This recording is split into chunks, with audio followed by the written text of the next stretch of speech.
The antique vase shattered at my feet, its delicate porcelain fragments scattering across the hardwood floor. I stood frozen, my hand still outstretched from where I'd knocked it off the shelf. The silence that followed was deafening. "Mom, what have you done?" Sophie's shrill voice pierced the air, her eyes wide with horror. I opened my mouth to explain, but no words came out. How could I tell them it was an accident when they were looking at me like I was a criminal? Ethan, my husband of 20 years, rushed into the room, his face contorted with anger as he surveyed the scene. "Amanda, that was my mother's prized possession. How could you?" I didn't mean to," I stammered, finally finding my voice. "I was just dusting and—" "Save it," Ethan snapped, cutting me off. "You've always been jealous of my mother's things. Admit it, you did this on purpose." I felt like I'd been slapped. "What? No, of course not. It was an accident, I swear." Sophie scoffed, rolling her eyes. "Right, Mom. Just like it was an accident when you lost Grandma's pearl necklace last month?" My heart sank. That had been a genuine mistake, but now it was being used against me. I looked from my daughter to my husband, searching for any sign of understanding in their eyes. There was none. "I think you should leave," Ethan said, his voice cold and firm. "Leave? But this is my home," I protested, feeling panic rise in my chest. "Not anymore," he replied. "I want you out by tonight. We can't trust you around valuable things anymore." I turned to Sophie, hoping for support, but she just crossed her arms and looked away. My own daughter siding with her father against me. The betrayal stung worse than any physical pain. "You can't be serious," I said, my voice barely above a whisper. "Where am I supposed to go?" Ethan shrugged, already turning away. "That's not my problem. Just get out of my sight." As if on cue, the doorbell rang. Ethan went to answer it, leaving me alone with Sophie. "Sophie, honey, please," I pleaded. "You know I would never do something like this on purpose." She met my gaze, her eyes hard. "Do I? You've always resented Dad's success and Grandma's wealth.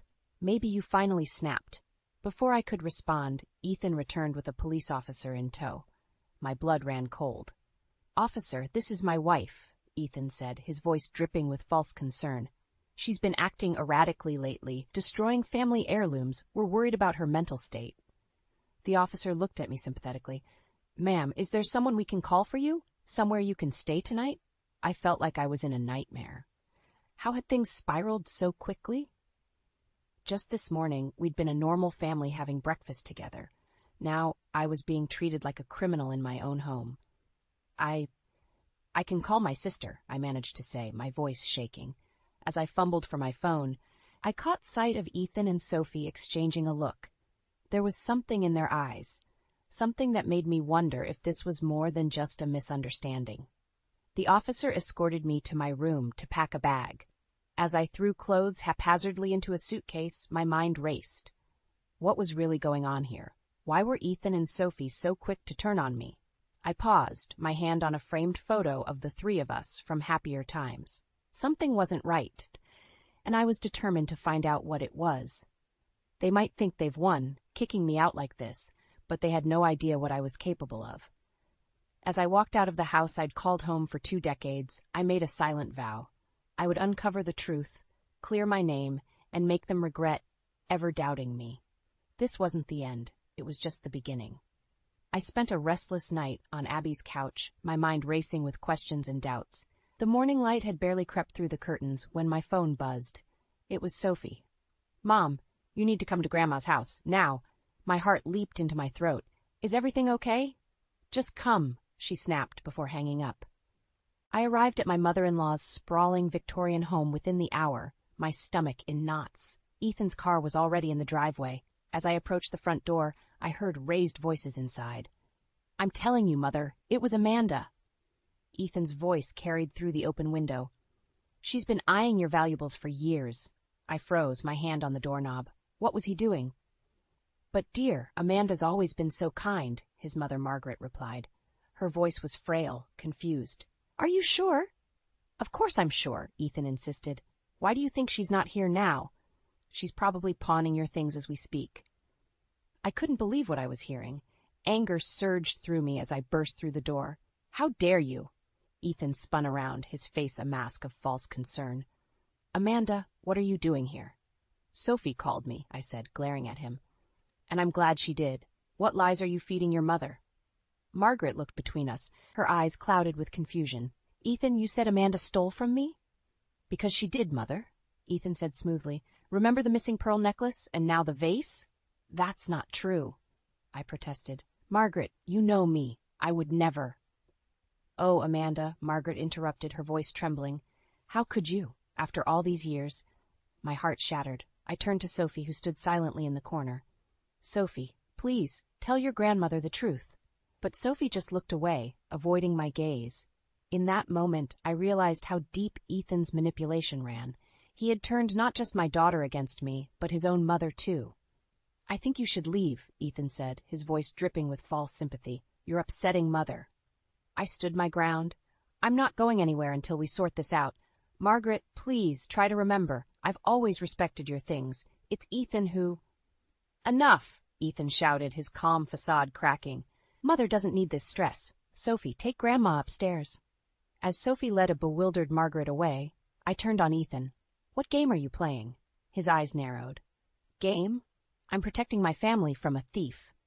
We both know that's not true, I hissed. Why are you doing this? What are you hiding?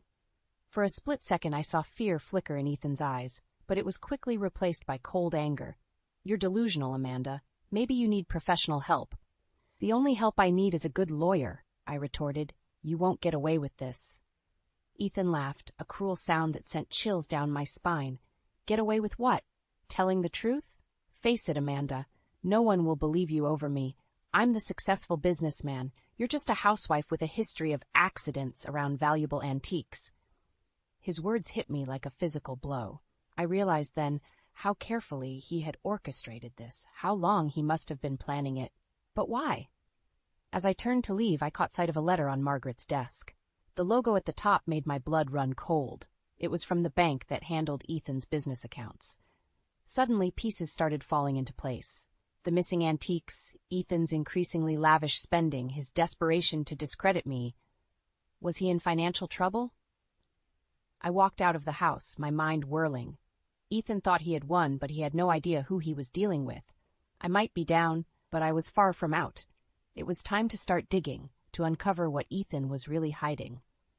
As I drove away, I made a silent vow. I would expose Ethan's lies, clear my name, and reclaim my life. The game was on, and I intended to win. I sat at Abby's kitchen table, nursing a cup of coffee and mulling over the events of the past few days. My sister bustled around, preparing breakfast and shooting concerned glances my way. Amanda, you need to eat something, she said, sliding a plate of toast in front of me. I shook my head. I can't. I keep thinking about Sophie. How could she turn on me like this? Abby sighed, taking the seat across from me. Honey, you've been blind to this for years. Ethan's been poisoning Sophie against you since she was little. What are you talking about? I asked, my defenses rising. Think about it, Abby pressed.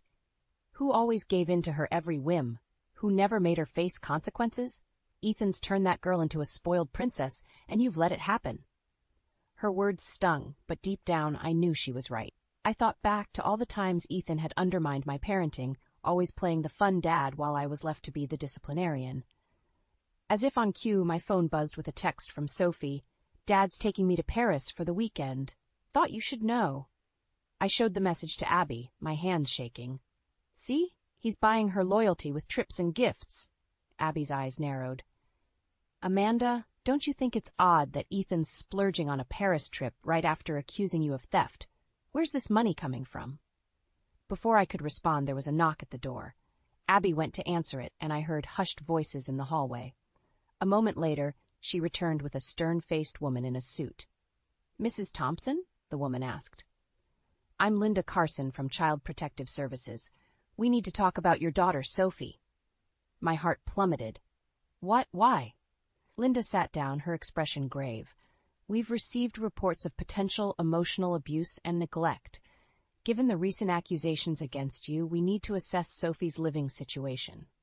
I felt like I'd been punched in the gut. This is ridiculous. I've never abused Sophie. Ethan's the one who...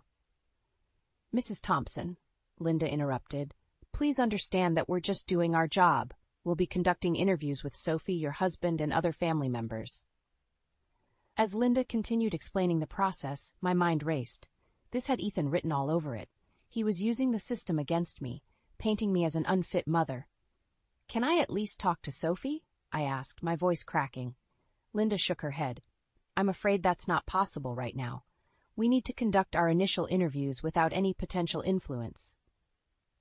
After Linda left, I collapsed into Abby's arms, sobbing. "He's taking everything from me, Abby. My home, my daughter, my reputation." Abby held me tight, her voice fierce. "Listen to me, Amanda. Ethan might think he's won, but he's underestimated you. It's time to fight back." I pulled away, wiping my eyes. "How? He holds all the cards." "Not all of them," Abby said, a glint in her eye. "Remember that letter you saw at Margaret's house? From the bank? I think it's time we did some digging into Ethan's finances." A spark of hope ignited in my chest. "You're right. If Ethan's hiding something, that's where we'll find it." As we started planning our next move, my phone buzzed again. Another text from Sophie. "Mom, I'm sorry. I don't know what to believe anymore." I stared at the message, a mix of emotions swirling inside me. Maybe all wasn't lost with Sophie after all. But I knew one thing for certain. I had to act fast. Ethan was playing a dangerous game, and it was time I learned the rules. I looked up at Abby, a new determination in my eyes. "Let's do this. It's time to uncover what Ethan's really hiding and save our family before it's too late." The familiar creak of the porch steps brought a rush of memories as I approached my childhood home. It had been years since I'd last visited, but desperate times called for desperate measures. My mother rose, opened the door before I could knock, her weathered face a mix of concern and love. "Amanda, sweetheart," she said, pulling me into a tight embrace. "Abby called. I've been worried sick." I melted into her arms, feeling like a little girl again. "Oh, Mom, everything's falling apart." She ushered me inside, the scent of freshly baked cookies enveloping me like a warm blanket. As we sat at the kitchen table, I poured out the whole sordid story. Ethan's accusations, Sophie's betrayal, the CPS investigation. Mom listened intently, her brow furrowing with each new revelation. "That no-good son-in-law of mine," she muttered when I finished. "I always knew he was trouble." I sighed, cradling a mug of tea in my hands. "I should have seen it coming. How could I have been so blind?" Mom reached across the table, clasping my hand. "Now you listen here, Amanda. You are not to blame for Ethan's deceit, but it's high time you stood up for yourself." "But how?" I asked, feeling utterly defeated. "He's taken everything from me, my home, my daughter, my reputation." A steely glint appeared in Mom's eyes. "He hasn't taken your spirit, has he? You're a fighter, Amanda. Always have been. Remember when you were 10 and those bullies stole your bike?" I couldn't help but smile at the memory. I tracked them down and demanded it back. "Exactly," Mom nodded. "You didn't give up then, and you're not giving up now. Ethan might think he's won, but he doesn't know who he's dealing with." As we talked, a plan began to form. Mom suggested I reach out to her old friend, a retired detective named Frank, who might be able to help investigate Ethan's finances. She also reminded me of the importance of documenting everything.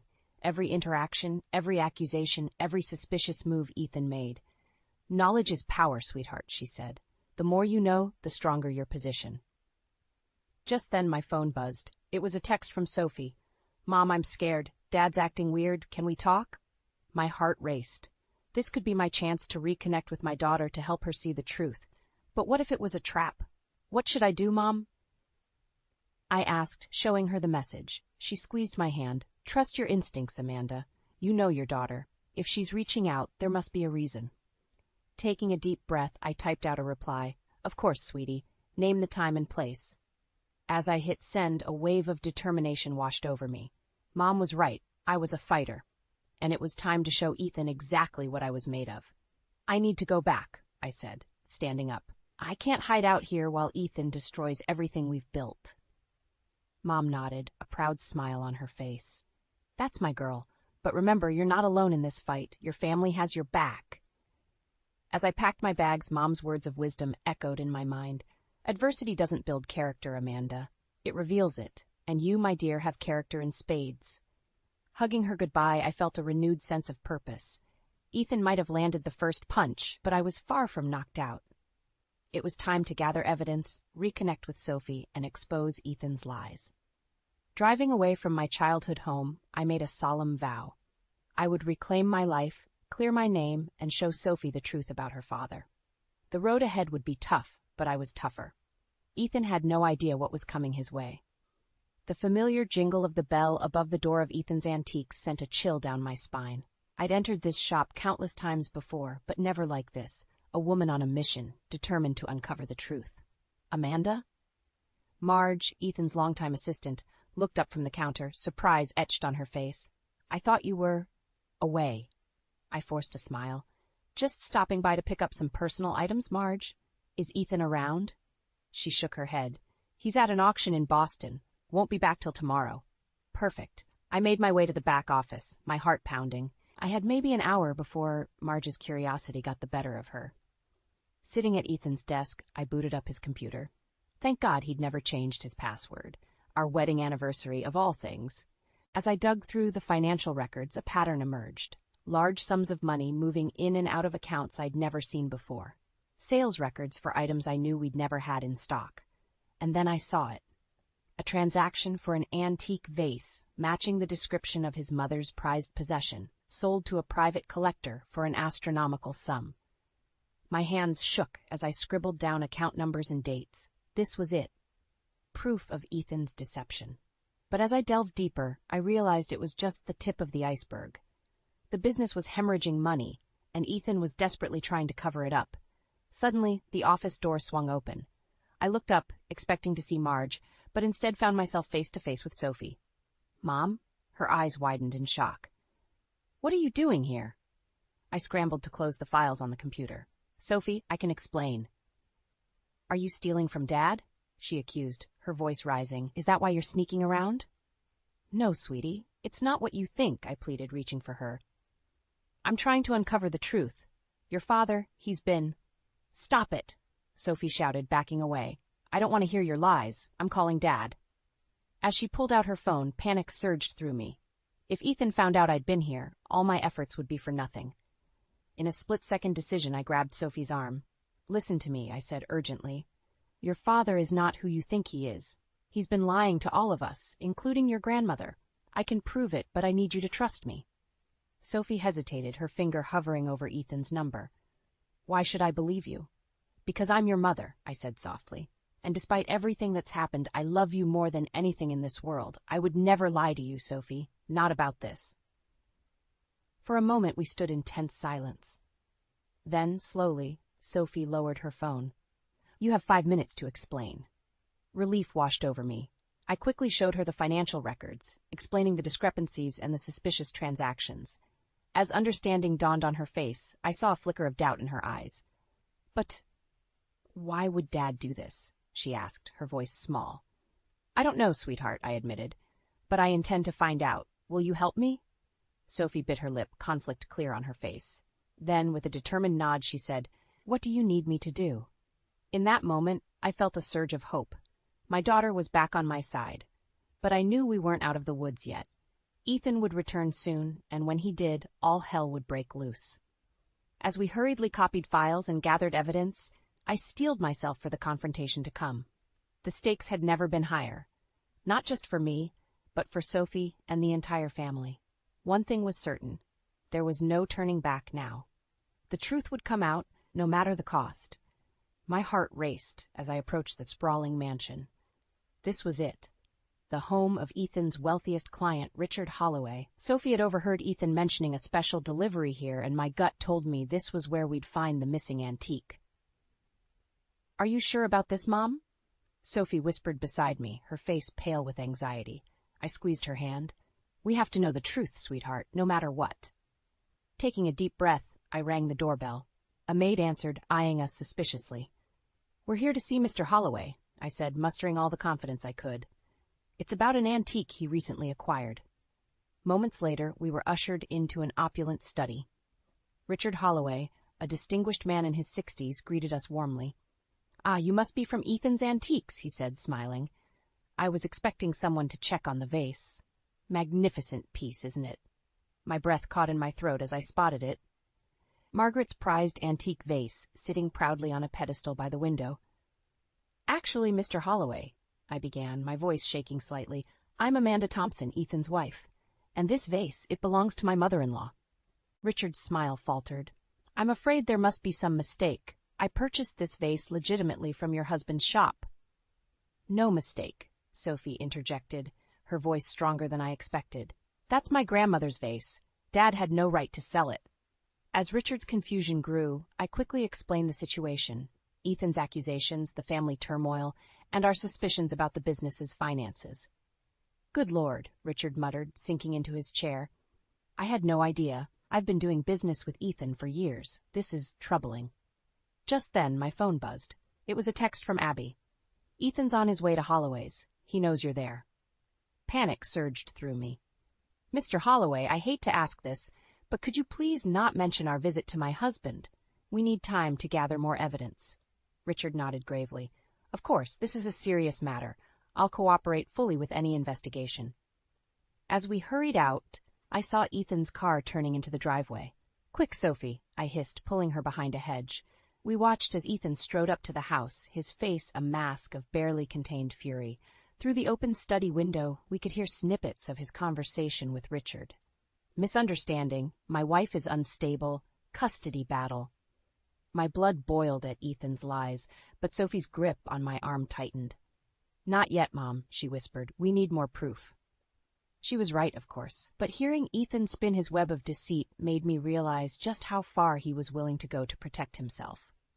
As we snuck away, I knew we were racing against time.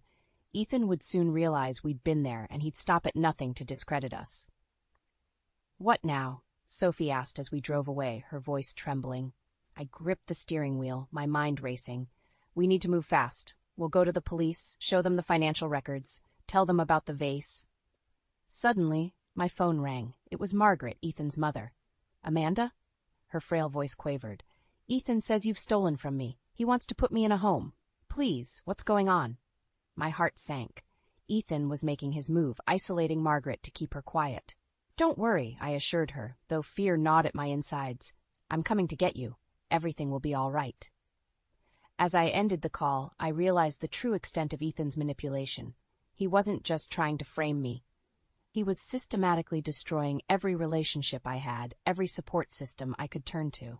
I looked at Sophie, saw the fear and determination in her eyes, and made a decision. Change of plans, I said, making a sharp U-turn.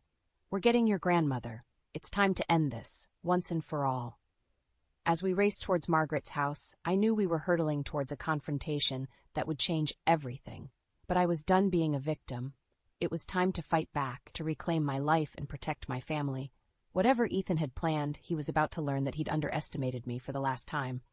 We burst through the door of Margaret's house, finding her in the living room, surrounded by half-packed boxes. Her eyes, wide with confusion and fear, met mine. Amanda?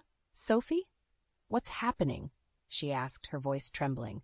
We're getting you out of here, Margaret, I said, rushing to her side. Ethan's been lying to all of us. Sophie started gathering Margaret's essentials while I quickly explained the situation. Margaret's face crumpled as the truth sank in. My own son, how could he? She whispered. Just then, we heard the screech of tires outside. Ethan had arrived. Quick, out the back, I urged, helping Margaret to her feet. We were halfway across the backyard when Ethan's voice boomed behind us. Stop right there! We turned to face him, his face contorted with rage. What do you think you're doing, Amanda? Kidnapping my mother now? Enough, Ethan, I shouted, my fear transforming into anger. We know everything. The embezzlement, selling your mother's antiques, framing me. It's over. Ethan's eyes darted between us, calculating his next move. You have no proof, he sneered. Who do you think they'll believe? The respected businessman or the unstable wife? They'll believe the truth, Sophie interjected, stepping forward. I've seen the evidence, Dad. How could you do this to us, to Grandma? For a moment, Ethan's mask slipped, revealing a flicker of shame, but it quickly hardened into defiance. You don't understand. The business was failing. I had to do something. By stealing from your own mother? Margaret's voice was quiet but firm. By destroying your family? Ethan's composure cracked. I never meant for it to go this far. The first sale was just to cover a small debt, but then it spiraled. I couldn't stop. As Ethan's confession poured out, I felt a mix of vindication and sorrow. This man I'd loved, the father of my child, had betrayed us all so completely. It's not too late to make this right, Ethan, I said, softening my tone. Turn yourself in. We can work through this as a family. For a moment, hope flickered in his eyes. Then, without warning, he lunged forward, grabbing Margaret's arm. No, I won't let you ruin everything I've built. Let her go, Ethan! I screamed, fear gripping my heart as Margaret stumbled. Sophie rushed to her grandmother's aid, while I faced off against my husband. In his eyes, I saw desperation, the cornered look of a man with nothing left to lose. Think about what you're doing, I pleaded, inching closer. This isn't you, Ethan. Remember the man I fell in love with, the father Sophie adores. He's still in there somewhere. Ethan's grip on Margaret loosened slightly. I don't know how to fix this, he admitted, his voice breaking. Just then, police sirens wailed in the distance. Someone, probably a neighbor, had called them. It's over, Dad, Sophie said gently, supporting Margaret. Please don't make this worse. As the police cars pulled up, Ethan's shoulders sagged in defeat. He released Margaret and slumped to the ground, burying his face in his hands.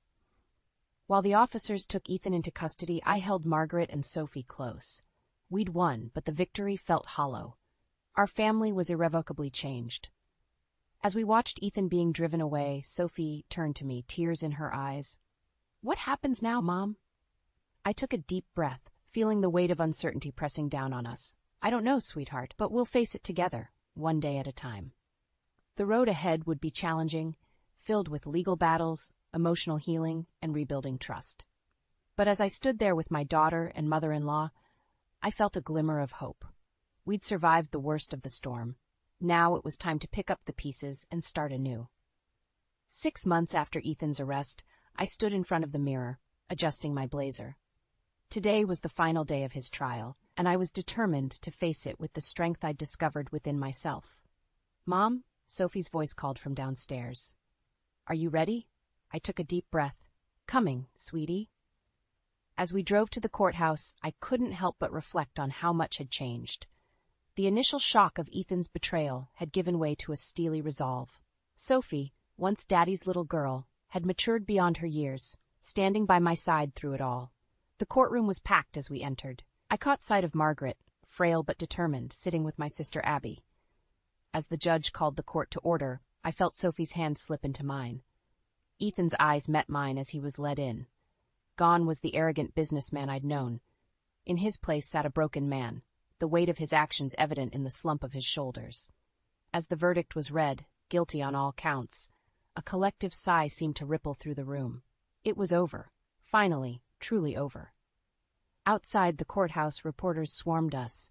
Mrs. Thompson, how do you feel about the verdict? One shouted. I paused, considering my words carefully. Today isn't about winning or losing. It's about truth and accountability. My family has been through hell, but we're survivors. We'll heal, and we'll move forward. Later that evening, as Sophie, Margaret, Abby, and I sat around the dinner table in our new home, a sense of peace settled over me. It wasn't perfect. Margaret still had moments of confusion, and Sophie was in therapy to work through her trust issues. But we were together, supporting each other. I have something for you, Margaret said, her eyes twinkling as she handed me a small box. Inside was a delicate silver locket. It's beautiful, I gasped. Open it, she urged. I did, and found a photograph inside. Me, Sophie, and Margaret, taken just last week. On the other side was engraved, "Family is love, not blood." Tears welled in my eyes as I looked at these 3 incredible women.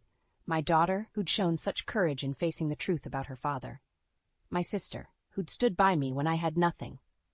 And Margaret, who'd chosen to embrace me as a daughter, despite everything. I know it's been a hard road, Margaret said, her voice quavering slightly. But I want you to know, Amanda, that you've shown us all what true strength looks like. You didn't just survive, you helped us all find a way forward. Sophie nodded, squeezing my hand. Mom, I'm so sorry for doubting you. You've taught me what real integrity means. Oh, sweetie, I pulled her close. We've all learned so much, and we'll keep learning together. As the evening wore on, filled with laughter and shared memories, I felt a profound sense of gratitude. The path ahead wasn't clear. We still had financial challenges to face and emotional scars to heal, but I knew we'd face it as a family. Later, as I stood on the back porch, gazing at the stars, Abby joined me. Penny for your thoughts, sis? I smiled, fingering the locket around my neck. I was just thinking, for the first time in a long time, I'm excited about the future. It's like I can breathe again. Abby nudged my shoulder. You know, when this all started, I was so worried about you. But watching you stand up for yourself, fight for the truth, I've never been prouder to call you my sister. As we hugged, I realized that this journey, painful as it had been, had given me something precious, a deeper understanding of my own strength and the unbreakable bonds of true family. The road ahead would have its challenges, but I was ready to face them. With Sophie, Margaret, and Abby by my side, I knew that whatever life threw our way, we'd face it together, stronger, wiser, and filled with love. As I closed the porch door and rejoined my family inside, I felt a sense of peace wash over me. This wasn't the end of our story. It was just the beginning of a new chapter, and I couldn't wait to see what the future held for us all.